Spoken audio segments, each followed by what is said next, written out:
Welcome to Narrative Responsibility, a podcast about examining the meta story of your life, how well it is serving you, and how to change it for the better.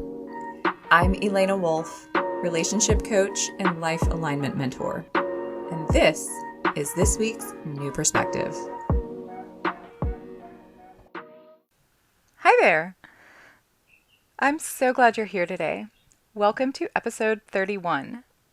No experience is ever wasted. I am still on my Zoom headset and I've got the windows open, so if you hear birdsong or farm trucks driving by, just enjoy the ambiance of my country estate. So this topic is actually going to tie into our ongoing RPG character development metaphor. And before we get to that part, because that's just going to be kind of the practical use wrap up at the end, I want to talk through this idea of viewing our experiences as resources.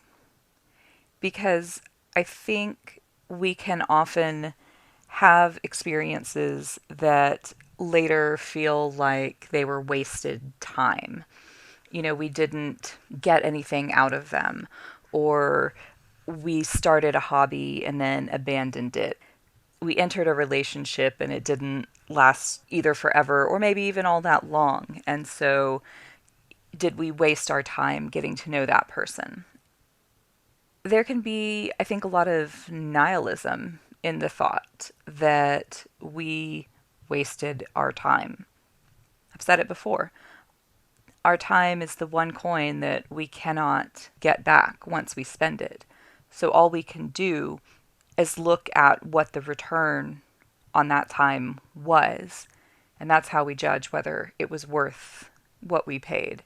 Did we get something back from that experience, from that relationship, from that time that we spent that was worth having spent it there in that way?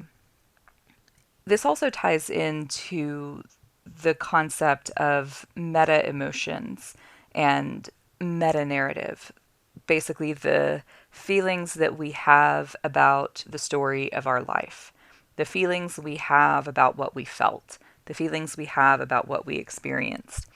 Because if we look at an experience and think, oh, I didn't really get anything out of it. It didn't go to the place that I wanted it to go to. Therefore, it was a waste. Therefore, I misspent that coin of my time. That can be really painful. Like, that's a painful story to tell ourselves about part of our life.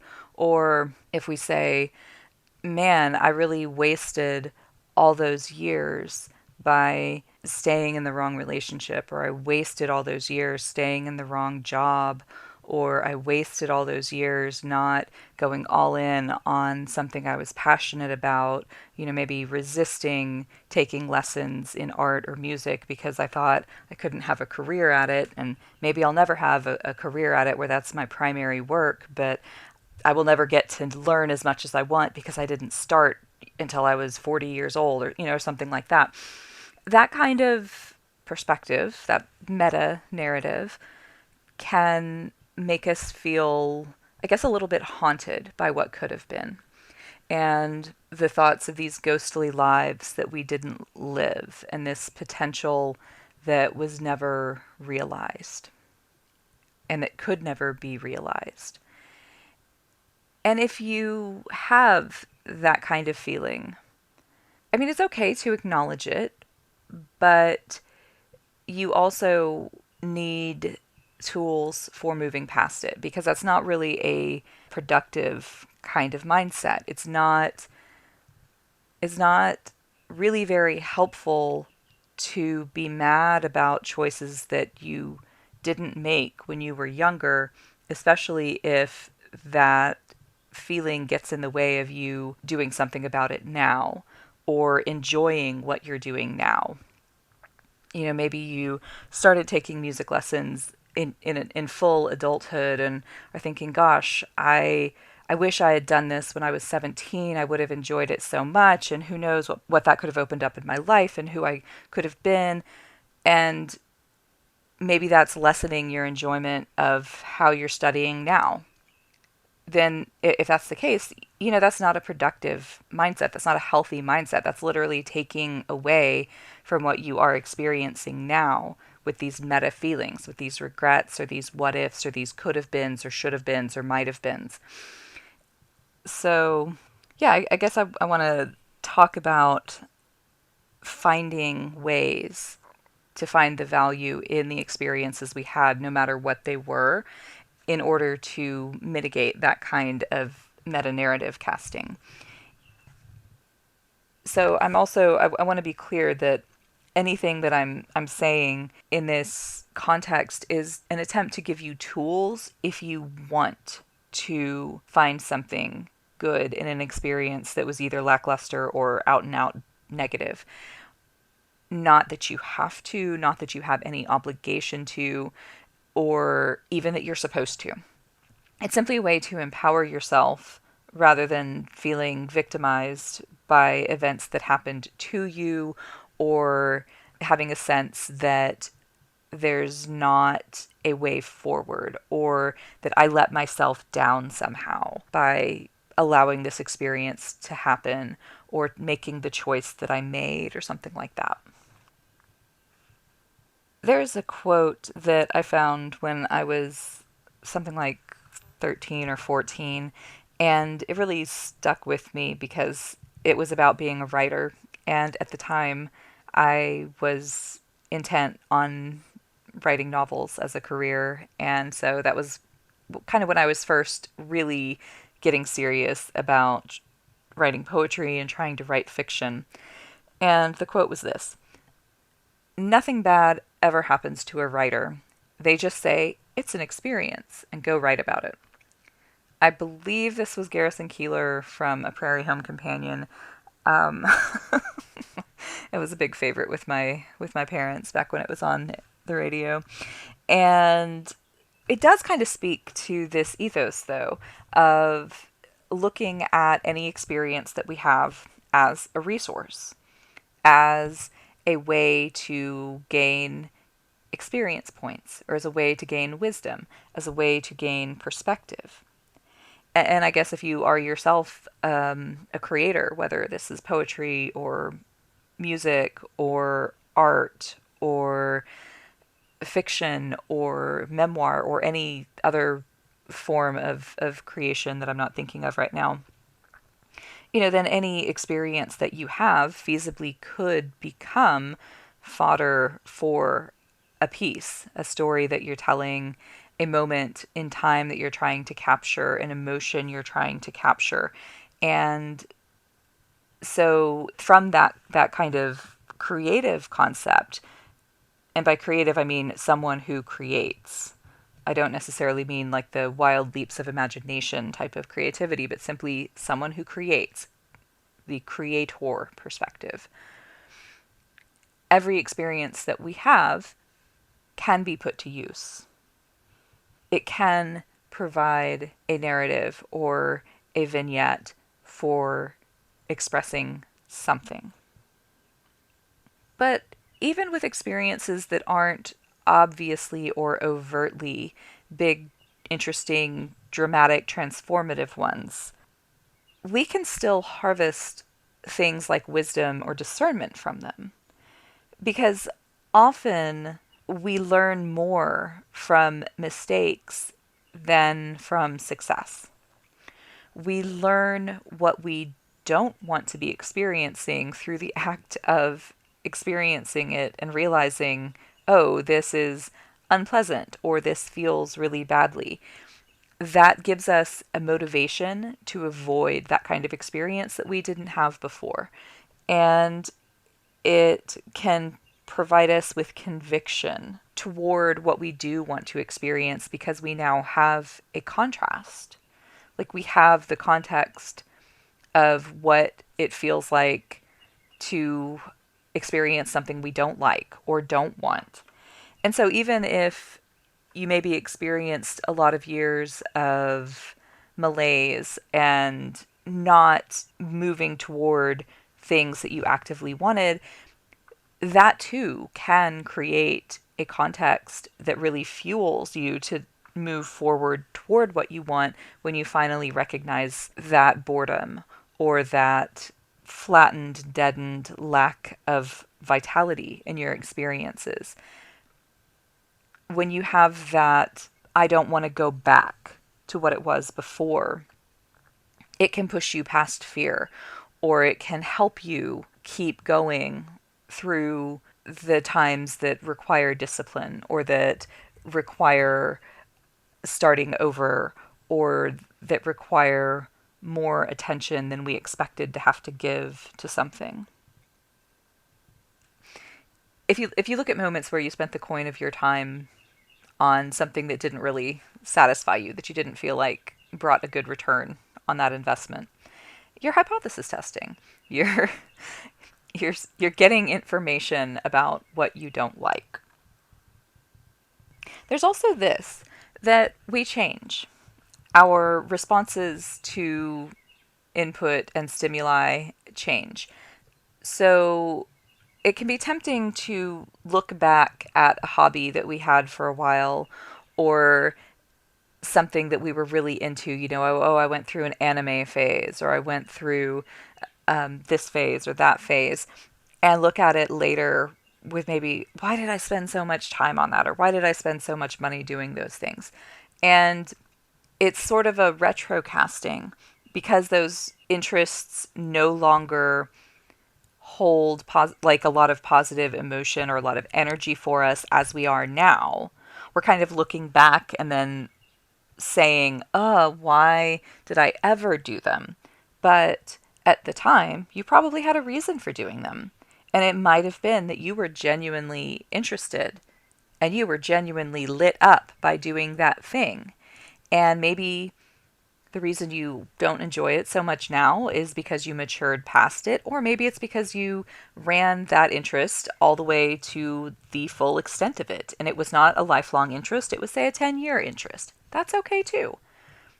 We don't have to have something stay with us for the entirety of our life to have enjoyed it, to have it be appropriate for where we are developmentally, or to have taken up a finite amount of space in our curiosity and to have gotten that satisfied.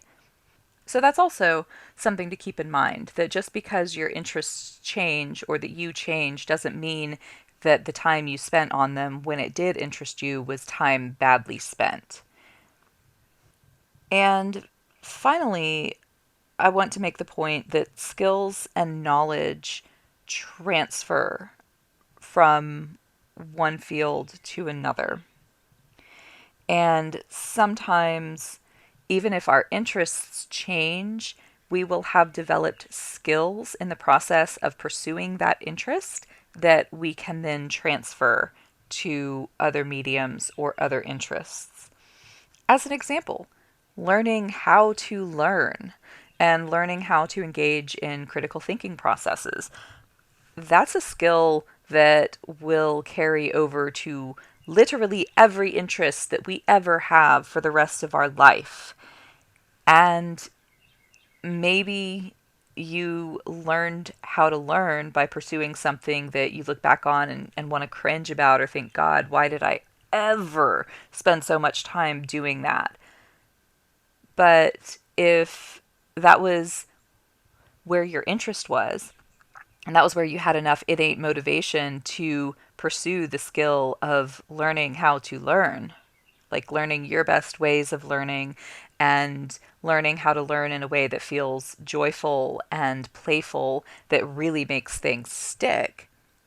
That was time well spent. You got an invaluable skill from that time, even if the topical interest is no longer one that you care about. I have a lot of experiences where I ran through a hobby for a few months or a few years and got bored with it and moved on to something else. And I've had many points where I've looked back and thought, gosh, it's a shame that I spent so much money or so much time doing that, and then I just kind of dropped it, abandoned it, don't care anymore. But honestly, at least for me, as someone who kind of does this perpetual hobby jumping, a lot of the skills have ultimately come back around. So, as an example, when I was in high school, I got super into making jewelry, and I don't anymore. It's just not that interesting to me. I satisfied my curiosity on it, and my aesthetics in terms of style and fashion really don't align to the sort of things that could be made by hand without proper jewelry making equipment, and that's something I didn't want to invest in and pursue. I didn't enjoy that enough, um, or I didn't have a clear enough aesthetic vision to want to gain that skill set to a high level, blah, blah, blah.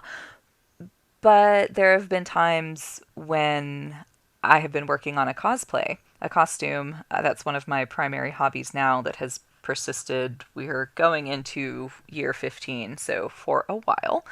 And sometimes knowing beadwork has come in really handy with my costumes. I might not do it all the time, but it's a skill that I can do when I need to. So when I have to have an accessory that looks a specific way, like I need that exact necklace that Buttercup is wearing in the wedding scene of The Princess Bride, I know how to string it if I need to. And I can do things like hand weave a veil for the Reverend Mother Bene Gesserit in Dune out of beads because I have the confidence in my craftsmanship that I built something that won't self destruct, that I'm willing to put 60, yes, you heard that right, 60 hours of work into one piece of that costume because I trusted the skill set that I had to make something that would last, to recognize what materials I needed to use and what techniques I needed to use in order to build something I can wear as many times as I want and therefore make it a reasonable investment of my time into that piece as opposed to something ephemeral that might break the first time I wear it. And then where are those 3 weeks of my life? Like that would feel wasted, right? but no, if I can wear it for the next 30 years of my life, maybe it's time well spent. Maybe I'll wear it enough times, to get that per per wear cost down to something reasonable, like 30 minutes, as opposed to, a month of my life. Um, but again, where did that come from? That came from this hobby that I did for 2 or 3 years in high school, got bored of and abandoned and picked up, nearly 20 years later for one specific project. Things come back around if you let them, if you're open to it. Another example for me is this podcast. It kind of goes back to this blog that I started right out of college, and that really helped me find my voice as, I don't want to say as a writer, because it wasn't about finding my fiction voice. It was more about finding my voice in terms of social philosophy and really thinking through a complex topic in order to arrive at an opinion and then be able to articulate that and sort of create a coherent thesis of my ideas to someone else.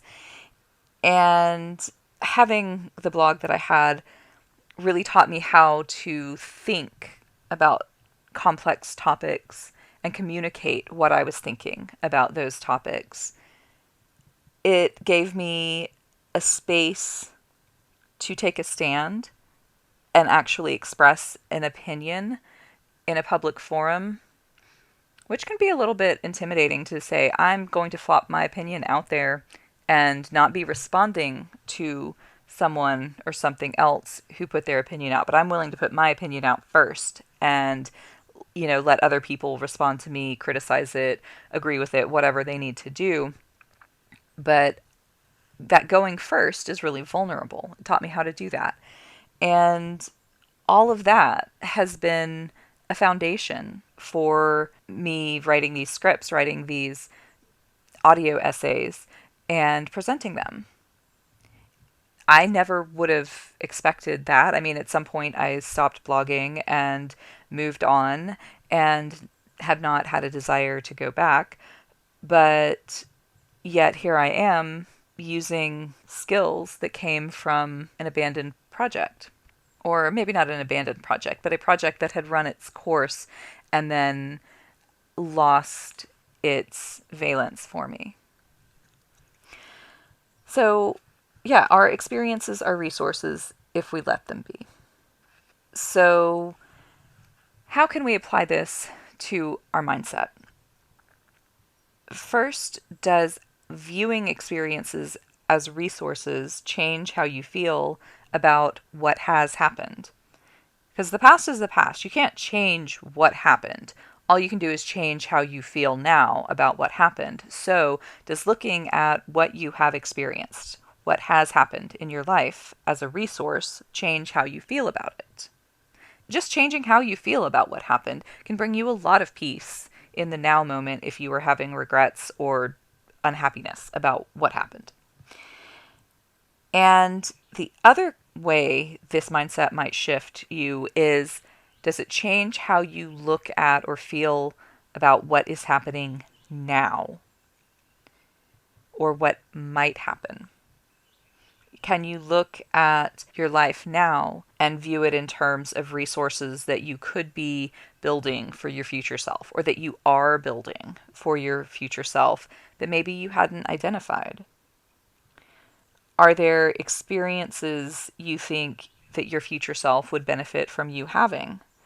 And if so, is there a way for you to go get those experiences now? Again, I'm not trying to suggest that you have to make something good out of every experience, or that, if you're in a hard time right now, that you need to be looking for the lesson in it. Sometimes hard times are just to be gotten through, and then let your future self decide if there was a value in it or not. But I do think there is pragmatism in viewing our experiences, either that we have had, that we are having, that we could have, as resources. And I think it allows us to get kind of a neutral meta narrative about our experiences, because resource is something that we could draw on, we could utilize. We don't have to, we're not obligated to use it, but it's there for us if we want it. And that is a much more neutral framework than it's good or bad. We're under no obligation to make a resource into something good or something bad. It's kind of there to support us. Whereas maybe if we've had a bad experience, we might feel impelled to try to make it into a good one somehow, because, the badness of it, or what we have judged as bad, is making us feel pain or hurt now that we want to let go of. Well, maybe you don't have to make it into something good to just call it a resource. You can just say, it's a resource. Maybe that's enough. Maybe that's enough to help you move out of those negative meta feelings. And maybe viewing it as a resource rather than something good or something bad allows you to find more peace and acceptance with what happened, with what is. Because you're not trying to deny what happened, and you're not trying to change what happened. You're just, okay, well, this is what happened. What can I do with it? It allows you to accept reality in a way that casting a judgment, like a good, bad judgment on reality, kind of prevents. There's also a bit of curating the narrative of our life that comes in here. There's a concept in theater called Chekhov's gun, and the quote goes something like, if there's a gun on the mantle in the first act, it better go off by the fifth.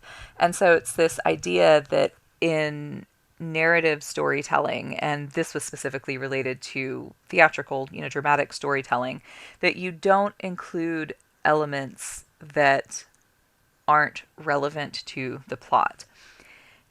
I can think of a movie that really emphasizes this, and a book that I think is a great example as well, in terms of how they incorporate the backstory, so that by the time you get to these climactic moments of the story, you know how the characters are able to do what they're doing, why all these pieces are in place.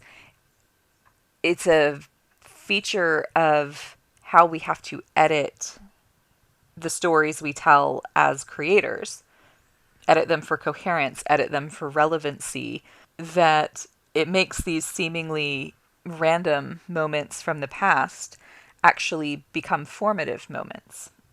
And the movie I'm thinking of is Slumdog Millionaire, because it's sort of set through this series of flashbacks and developmental moments in the lives of these kids that are intersecting and kind of separating and coming back together again. But the relevancy to the story at hand is how that young man knew the answer to every single question that he asked on the game, or that he was asked on the game show. And the book that I'm thinking of that I particularly love that does this is The Lies of Locke Lamora by Scott Lynch.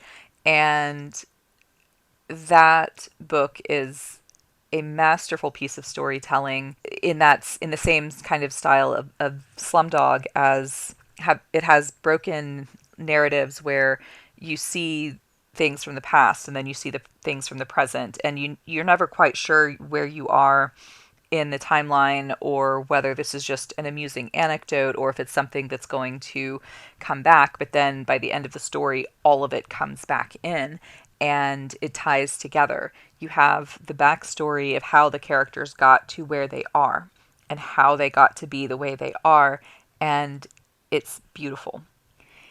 And so if we're thinking in terms of curating our own lives, and looking at the experiences we've had as resource and as relevant backstory to what is happening now, or what we are becoming, or what we are trying to become, then we can also kind of function as our own narrative framework, or as our own editor or the author of our own life, where we get to decide whether something we experienced was relevant or not. Was that moment a throwaway moment, or was that a relevant piece of backstory? I think that the RPG kind of character building framework can be our friend here. Anytime you make a campaign, you gain a certain number of experience points, and you're allowed to apply them to your character in certain ways. Like, say you gain 10 experience points from a campaign, and maybe you choose to put all 10 of those experience points toward one type of skill or one aspect of your character, or maybe you choose to split it into 5 places where you're gaining 2 experience points. And eventually, you gain enough experience points with this character that you are campaigning with over a long timeline, and they will level up. Once you say like points 1 through 100 are your level 1 character, and then 200 to 300 are your level, or 100 to 200 are your level 2 character, so forth. And so you're leveling up your character slowly over time. I thought it was a really fun kind of framework to look at your past experiences, or the experiences that you're having now, and ask, what kind of character XP points might I be able to gain from this context, from this situation? And I came up with a few categories for things that I think fit with our kind of life, the RPG, or you, the RPG concept, that any experience we have could be considered through these different lenses, and we could gain some experience points in one or maybe several of these categories. So I'll talk a little bit about what I mean by each of them, but broadly, the categories I came up with were specific skills, discernment, wisdom, motivation, and emotional depth. Or I don't know, I'm not sure if that's the right word for that, but some kind of emotional context, emotional wisdom, emotional resource. Skills are the most straightforward. What is the literal skill that you have potentially built from this experience? Did you learn how to string beads and tie effective knots in the string? Did you learn how to sing on key? Like, those are skill based experience points that you might get from any experience that you have. Again, some of the skills might be a little more esoteric, like learning how to learn or learning how to lean into that gap between emotional response and the reaction that you exhibit. The skills might not be quite so tangible or immediate or practical, but those are nonetheless skills. So, what skills did you or could you potentially learn from this? Discernment is going back to our idea about knowing a little better with a little more clarity what we want, what we don't want. So, how did having this experience affect my discernment going forward? How does it affect my ability to know better next time? Wisdom is a more general kind of philosophical perspective, maybe an almost existential kind of perspective, where you maybe take away not so much an action for next time, but just a broader awareness that, oh, sometimes you can try your hardest and you still lose, and that's part of life. Or that sometimes you can get exactly what you wanted and realize that it wasn't what you needed. Having those perspectives might not directly affect your discernment, about a specific choice, but they're going to overall affect your mindset and your worldview and the perspective with which you approach life going forward. Motivation, or what you might think of as energy, is also going to be affected by your experiences. If you have an experience that's really bad or really good, then you're probably going to be highly motivated to either avoid it or get more of it. Even coming to a recognition that, man, I wasted 10 years of my life not pursuing my passions, that can be really motivating and energizing to say, I'm not wasting another second of my life. I don't want to be numb anymore. I don't want to live a half life. I want to go all in. I want to be fully alive and fully present to what I'm doing and the life that I'm living. That's really energizing. So, is there something in this experience that can energize you or motivate you to take action? And finally, looking at the kind of emotional character. Maybe this would be like character building, shall we say. How does this experience change how other people might perceive me? Does having this tragic backstory give me a little more charisma or relatability? Or, does having a secret make me a little bit more interesting or mysterious to other people? Does having this experience elicit sympathy from others, that kind of thing? Does this experience change how other people relate to me?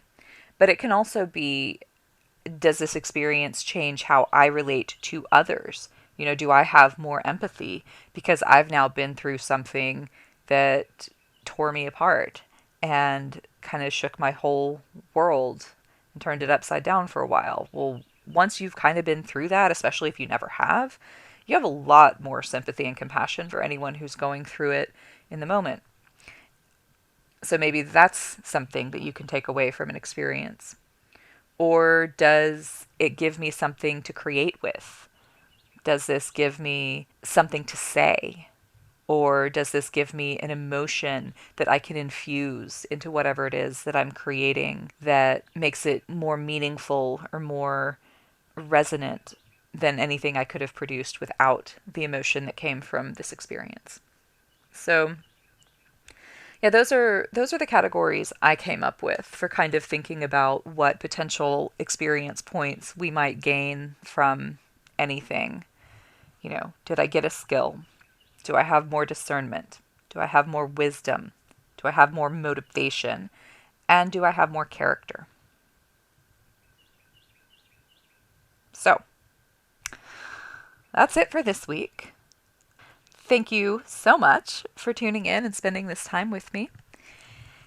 If you want to know more about my work, you can check out thepatternbreaker.com. If you want to follow me on Instagram for episode reminders, The Pattern Breaker, at The Pattern Breaker. And if you want to join my Patreon and look at the cool perks and extras and community that I'm building, you can check out patreon.com/narrative responsibility.